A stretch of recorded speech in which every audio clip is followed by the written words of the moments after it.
Right now at 10, the latest on flooding conditions all across the region as rain continues to soak southern Wisconsin.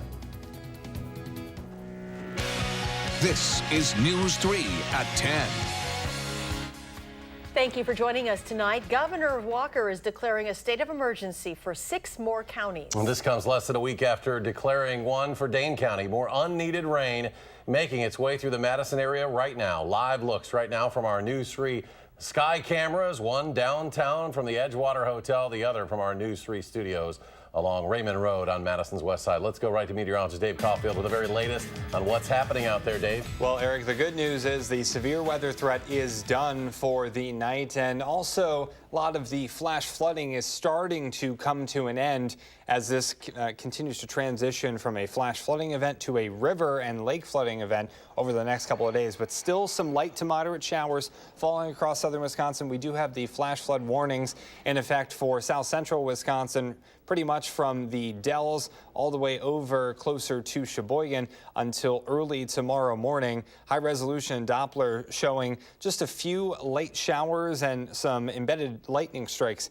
in that as well. The heaviest rain has moved past Madison, and that batch of yellow and orange that you see there continues to move to the east. Over the last 12 hours, an incredible amount of rain falling across really that arc from La Crosse to Sheboygan, and spots in between that path of about 7 to even 11 inches of rain estimated by radar. The good news is this is the last round, at least, that is showing up right now. Everything generally moving to the east with individual storms maybe having a more northeasterly track, but light to moderate showers continue over the next couple of hours. Future Doppler track not showing much for Madison by the time we get to the wee hours of Wednesday, but there is a chance of maybe a downpour or two, some additional showers into early Wednesday morning after that. Thankfully and finally, we do get rid of the rain chances. Temperatures only in the upper 60s for highs tomorrow, but we'll take that if it is a dry day. We'll talk about when rain chances come back once again to southern Wisconsin in your first alert forecast in just a few minutes. Dave, thank you. Dane County is continuing to lower water levels on Lake Mendota, and with the combination of tonight's rain, Mayor Soglin says expect more flooding downtown, specifically on the east side and lower lying areas. They are shaded in blue and purple on the city's flood risk map. Road closures downtown remain as water continues to flood parts of the city. Meteorologist Chris Reese has an update on what you need to know.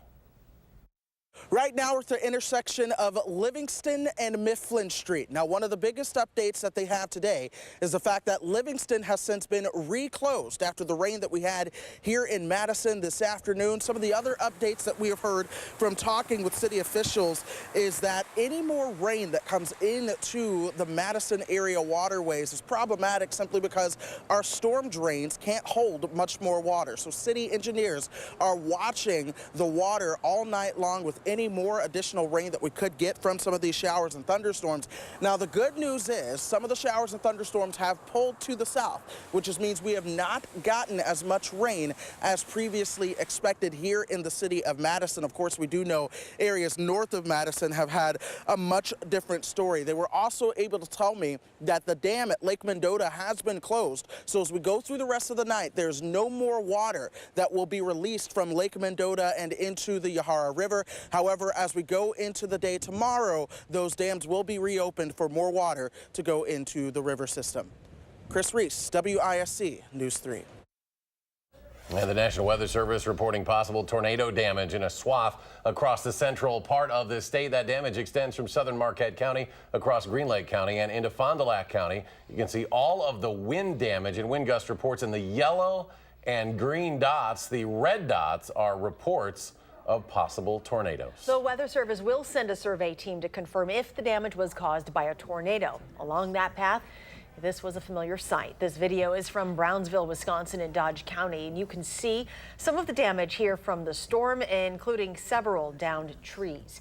People in Sauk County are bracing themselves for a rush of water from a nearby dam on top of already dealing with flooding from several inches of rain. Amy Reed live and keeping an eye on that situation from Laval tonight. Amy?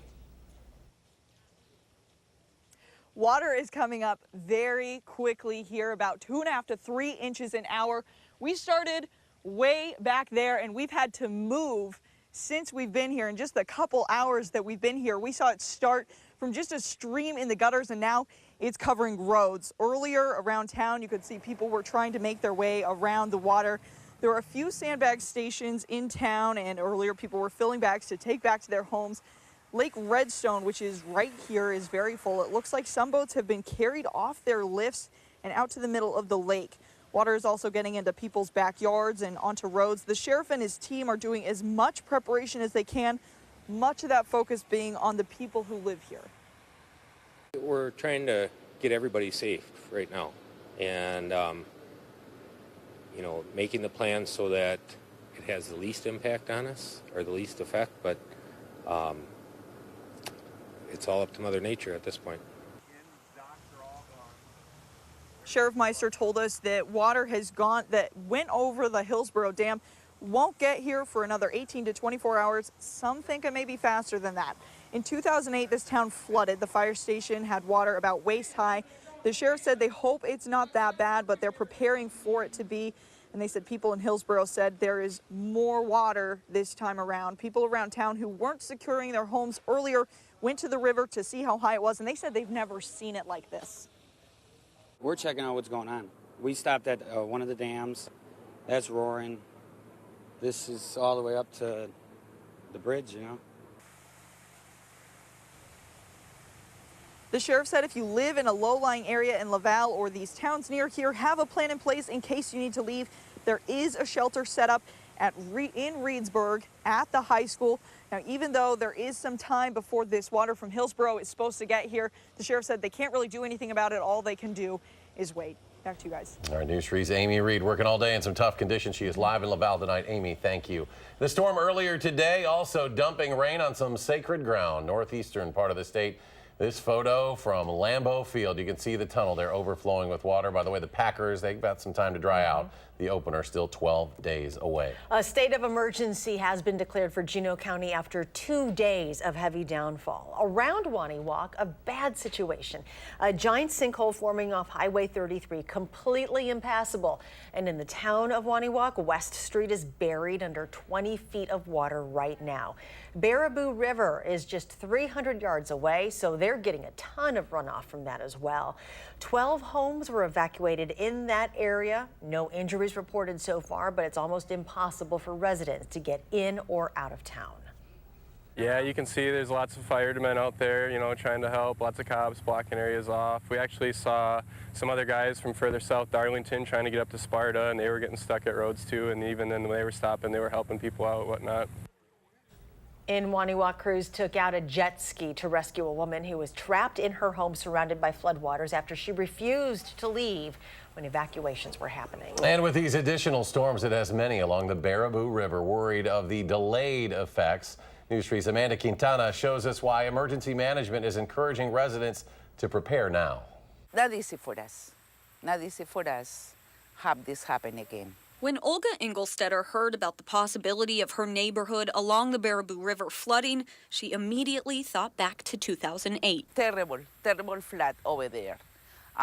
We have water here in the other side and the Jefferson Street, and we need to evacuate. She's hoping this time it's not as bad. We have homes that'll have water in the basements, especially. There could be some homes that have water coming up to them. We definitely have businesses right on down Laval, Reedsburg, and on down Rock Springs, North Freedom that will most likely have to do some sandbagging. Sauk County Emergency Management is predicting flooding along the Baraboo River this week because of what's happening upstream. A tremendous amount of rain. They had 10, 11 inches to the north of us in Vernon County, Monroe County, and those areas. So it's got to go someplace. Emergency management says the river is expected to peak on Thursday or Friday. Right now, it's about 12 feet, but could go up to more than 22 feet by then, and that's before tonight's rain is added to the mix. The real thing is we have no dams, nothing to control the Baraboo River, so it just is a free-flowing river. The best they can do is make sure those along the river are aware and prepared. I am so worried about my neighbor here because he's very close to the river. My other neighbor here is very close to the river too. Olga ready to help out her community that knows all too well how bad it can get. Amanda Quintana, WISC News 3. Sauk County Emergency Management is monitoring Lake Delton and the Wisconsin River as well, but the main worry is the Baraboo River. The other two are not as big of a concern at this time. If your home or business was hit by floodwaters, you should be on the lookout for mold. Public Health Madison and Dane County officials say if you can dry out flood damage within 24 to 48 hours, you're likely in the clear. But after that, mold could likely grow. You should wash affected surfaces with a mixture of bleach and water. If your entire basement is affected, for example, you should probably call a restoration company. But there are other factors to consider as well. It depends on the material that's being affected. You know, if you have drywall that has mold spattered all over it and water damage, you're probably best off just cutting that damaged material out and replacing it. If you rely on well water, the county is offering free test kits for people impacted by flooding. Your well could be in danger of contamination. As always, be sure to stay with News 3 as we continue to bring you the very latest about the ongoing floods and the weather conditions out there. We'll have an update on News 3 this morning, tomorrow, and all the time, of course, at our website, channel3000.com. And still to come tonight on News 3 at 10, a familiar face, a UW-Madison icon winning a primary election down in South Florida tonight. Plus, Hurricane Maria now going down as one of the deadliest natural disasters in U.S. history. A dramatic increase to the official death toll today. We'll have an update when we come back.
A developing story now out of Sauk County. The Wisconsin Department of Transportation says southbound and northbound lanes of Highway 113 are closed because of an incident at the Merrimack Ferry landing. This is a photo from the department's website. You can see the large presence of first responders on the scene there. No official word yet of what happened. We do have a crew on the way. We'll have the very latest tomorrow on News 3 this morning. New tonight at 10, Foxconn Technology Group plans to partner with 3 Midwestern companies to create a $100 million fund to help technology startups around the world. Officials from Foxconn, Advocate Aurora Health, Johnson Controls, and Northwestern Mutual announced the project today. Plans call for each company to contribute $25 million to the fund.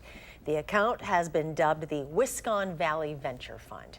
Freak Fest organizers today announced its full music lineup for the October Festival on State Street. There will be 3 stages with several acts on each. We have the headliners and performers on channel3000.com, and tickets go on sale Friday at 10 a.m. Primaries tonight in Arizona and Florida, and in one Democratic congressional primary in South Florida, former UW-Madison Chancellor Donna Shalala beat 3 challengers to advance to the general election in November. The former Clinton Health and Human Services Secretary at 77, Donna Shalala could become the oldest freshman congresswoman in U.S. history. Puerto Rico's governor raising the country's official death toll from Hurricane Maria from 64 to 2,975. It's in response to a new government commission study finding the original death toll was severely undercounted. The September hurricane last year devastated the island. The new estimate made by researchers with the Milken Institute School of Public Health at George Washington University.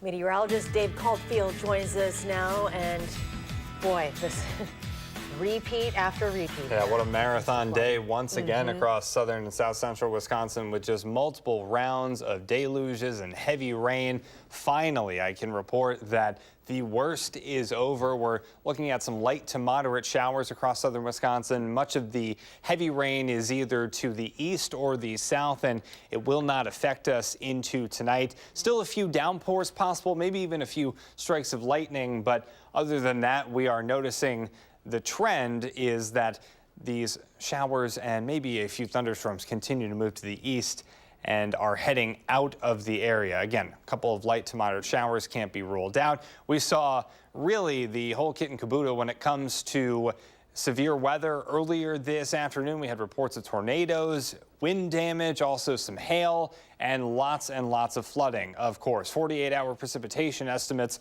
about 5 to 10 inches, and locally, we've received reports of over a foot of rain, and that would not surprise me with how much humidity was in the air over the last couple of days. It really didn't take long for the atmosphere to produce a lot of these showers that had 2 to 3 inch rainfall rates in them. So that continues to be a flash flooding situation and will be a flooding situation for days to come, even without rain, because as we get rid of the flash flooding part of this, all that water has to go somewhere, folks. So then we have rivers that are swelling and also lakes that are close to capacity. So we'll continue to watch that. Over the next 3 hours, a couple of light showers, maybe a downpour or 2, as I mentioned, but nothing in terms of severe weather, and much of the rainfall activity is done for the time being, and we can dry out into tomorrow and Thursday. Seeing some fog and maybe some light showers continuing to fall across Madison on the Edgewater Skycam.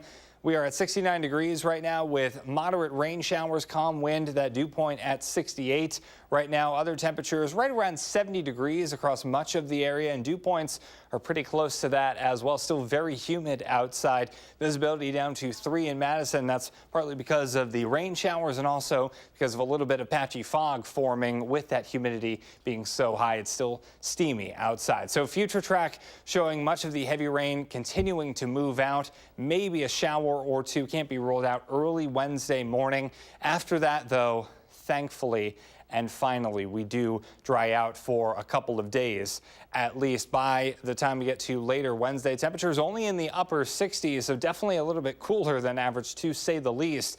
Then temperatures starting off in the low 50s by Thursday, with maybe some more patchy fog possible into Thursday. We don't need to worry about those rain showers until we get to Friday, and then temperatures will be going up into the upper 70s by the start of this weekend. Tonight, some more scattered showers and thunderstorms. Heavy rain not out of the question. For tomorrow, mostly cloudy and cooler. We say sayonara to the rain and don't come back anytime soon. Unfortunately, we can only get a couple of days before our next rain chances do come to town across southern Wisconsin.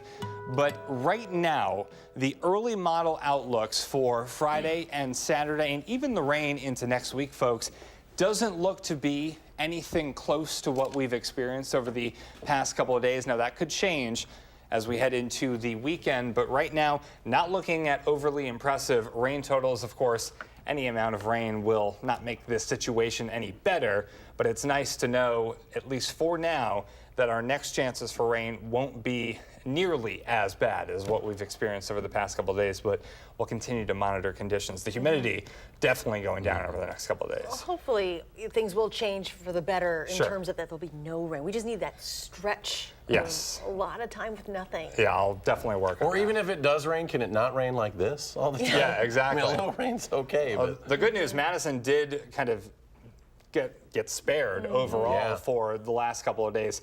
Somehow, I'm not really sure how that happened, but other spots definitely did not. So we just need to get all this out of here. all right. Thank you. Thanks, Dave. Well, is Aaron Rodgers playing just that one series in the preseason? Is that a good thing for the Packers? Well, he's got an answer. He'll tell us in sports.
After a day off, the Brewers start a road trip in Cincinnati tonight. Junior Guerra pitched for the Brewers, and they probably would have been better off with Senior Guerra. Jose Peraza hits a two-run homer as the Reds take a 6-0 lead.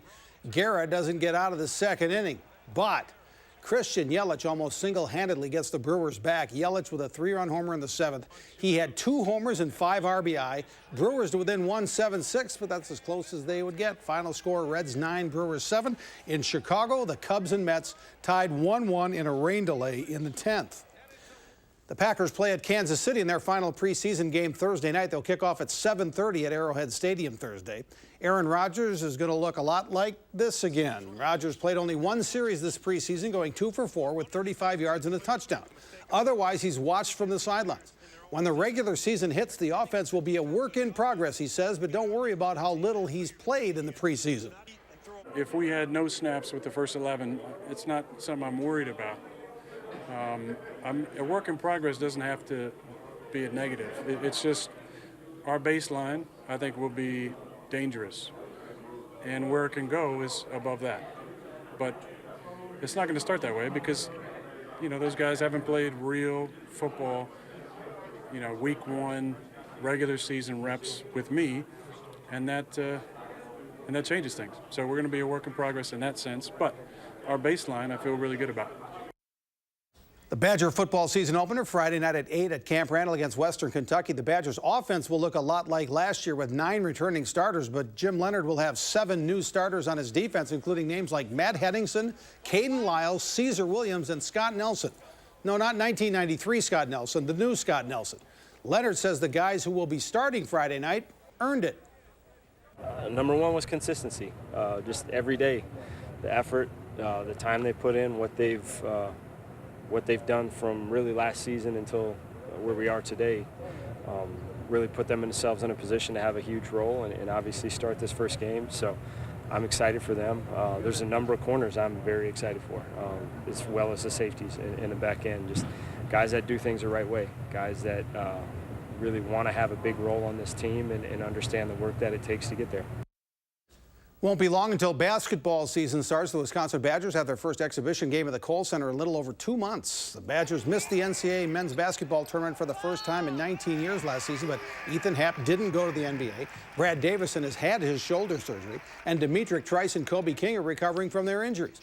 Head coach Greg Gard is looking forward. You know, every team has to go through some type of trial or some type of test that goes on, and obviously ours lasted. We played pretty well at the end of the year, and I was really proud of how our guys took off at the end of the year and matured and developed and used that experience that they got throughout the season to continue to fight and continue to battle. And they've had a really good offseason. I know it's been a great experience for them. Having almost everybody back is exciting.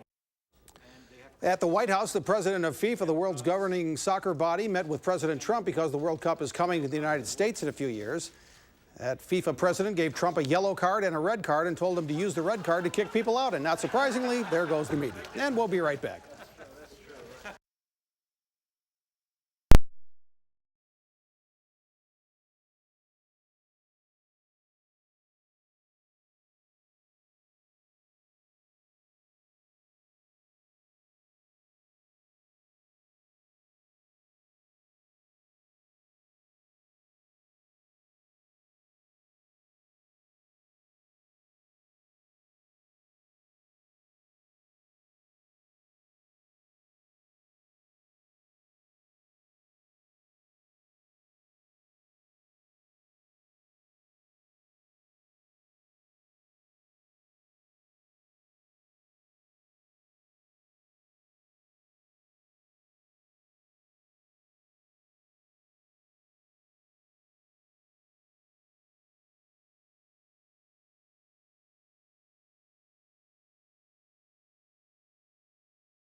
We're all out of time, folks. Thanks for joining us for News 3 at 10. Stay safe, do something good, and we'll see you here tomorrow.